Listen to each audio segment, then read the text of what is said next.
wanted to welcome you to our first Who's Next podcast. Who's Next is a new sports media platform at St. Christopher's associated with the Sports Information Department.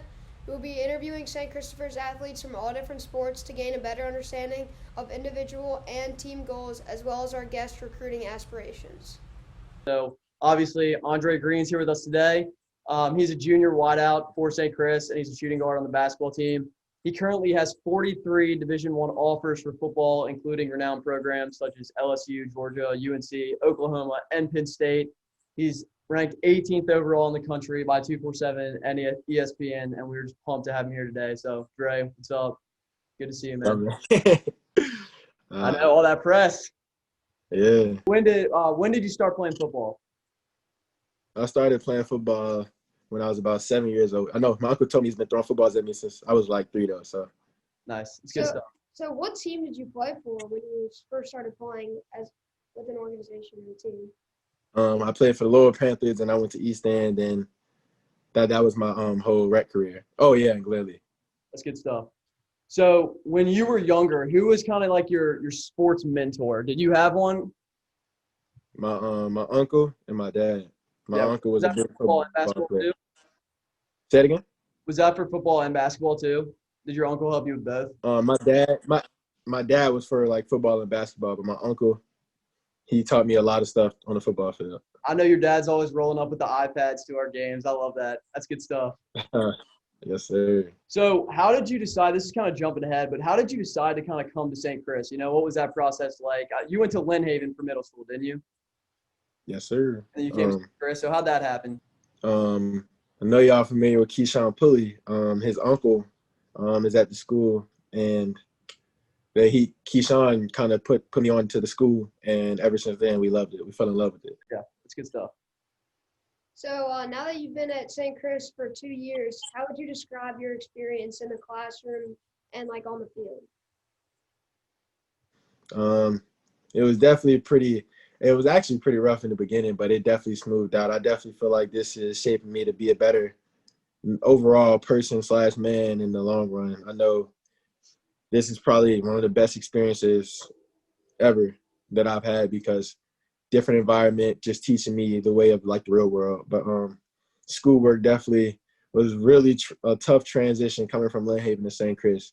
But football definitely felt a little adversity freshman year, but I feel like I handled it pretty well and had a good sophomore season. You got it together.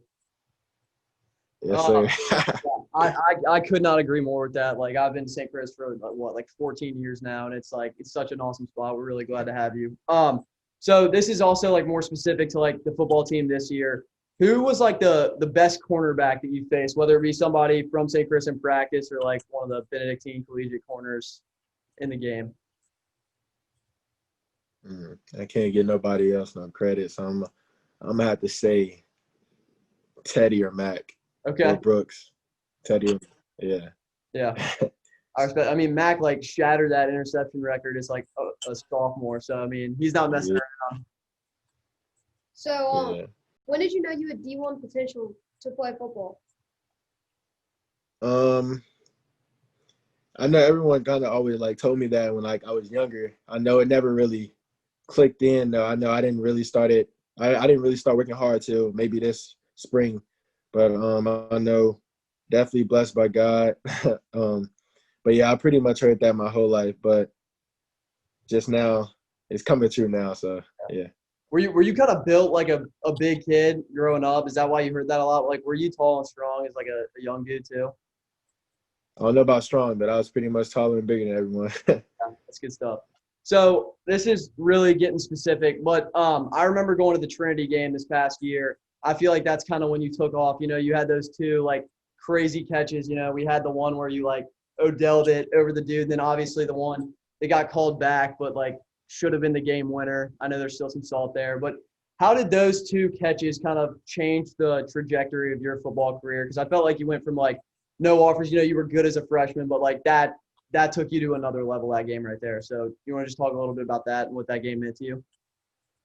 I know what's crazy is that first game, I was just excited being on the field and all my friends looking at me just be on the field. And but once they threw because I actually had another catch that game that I was out of bounds on, but it was a good catch. I was like, I can actually be like good this year, because like I know that freshman year it kind of messed up my confidence just a little bit, not playing. And but after that, I feel like Trinity game was probably one of the best games of my life. So yeah. And then 9-1 the rest of the year, like pretty solid way to finish it out. So I know you kept it rolling. Yeah, definitely. So, who has helped you the most during the recruiting process? Probably my dad. My dad, we talk about recruiting every day, but as y'all know, haven't really decided anywhere, not even top 10, top 5. I know I like a couple schools, but like I said on the news, I'm just focused on building relationships. Yeah, that's perfect. And, like before I go to the next question, I'm just kind of curious, I hear great things about Coach Cleighton from an admissions perspective and a football coach. Like I really haven't heard a single bad thing about him. Can you talk a little bit about like what he's meant to you, through this whole thing? I remember you were like in his office on the day of the Georgia offer and, stuff like that. So clearly he's played a pretty big role in your success. Will you just talk about him a little bit, what he means to you? Definitely. He played a huge role. I know the first 8 schools I had came strictly from him having all the connects, being in the NFL, and being that they can't really contact me right now because I'm only a sophomore. Well, tomorrow that's going to change, September 1st, but every coach has to call him first and give him my number. He basically sets everything up. Yeah. He call them, he gives me their number. So he's played a huge role. Huge role. So, I mean, obviously tomorrow, like things change a little bit because they can start calling you and stuff like that, being a junior. Are you like ready and excited for that, kind of taking a little bit of ownership in your kind of recruitment? Yes, sir. I know I'm gonna be on the phone like all day tomorrow. Yeah, that's good stuff. Yeah, so And this is kind of like transitioning into the next kind of phase of your recruiting. Like obviously with COVID, campus visits have been completely canceled. I know you touched on that on the news. How have you continued to kind of build relationships with coaches, and who do you hope to visit when schools reopen? I know I pretty much want to visit everyone that has offered me. I know college, just probably the visits and just the campuses. Like I've been on a couple of virtual visits, and it's crazy just looking at how big and how mind blowing some of the campuses are. So I plan on visiting most of them. That's great. I mean, good luck getting to 43 schools though. That's a lot, but I respect that. Yeah. So what about like the relationship building with coaches? Obviously, Cleighton has to kind of set up your meetings, but once you're on the phone, like, have you been getting closer with coaches? Like, I know you can't actually visit the schools, but do you feel like you have some really solid foundations with a couple of coaches? Definitely.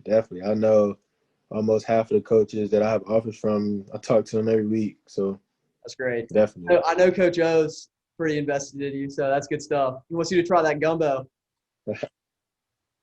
Yes, sir. I talked to him maybe like 4 or 5 times on FaceTime. That's good Cool stuff. guy. So, how do you feel about the rescheduled football this year? So, how they're going to move it back, or maybe not even have it? Just trying to keep an open mind about everything. Trying to keep an open mind. My coach says he thinks we're going to do the same thing public school is doing and like push the season back to like December maybe, but just still trying to get better every day. I'm trying to prepare myself for the next level. Yeah, that's good stuff. And I know I've seen on your Instagram a lot, you've been like putting in the work. So you're still getting better even though there's no season, which I respect a lot. Last question for today, unless we have any follow-ups. So obviously you've been at St. Chris 2 years now, accomplished a lot. Like you had a career year for a sophomore. You have 43 Division I offers. You made it to the state championship. What are your goals for your junior and senior year, both kind of individually and for like your St. Chris basketball and football teams? Not even from an athletic standpoint. I know I want to have a great academic year. From a basketball standpoint, I just want to go out there and dominate this year. I got that title as a football player now. I want to make sure people know I can still play hoop a little bit too. I see you. And on a football standpoint, whether we have a season or not, my goal is just keep getting better every day. Yeah, that's good stuff. Do you have anything else?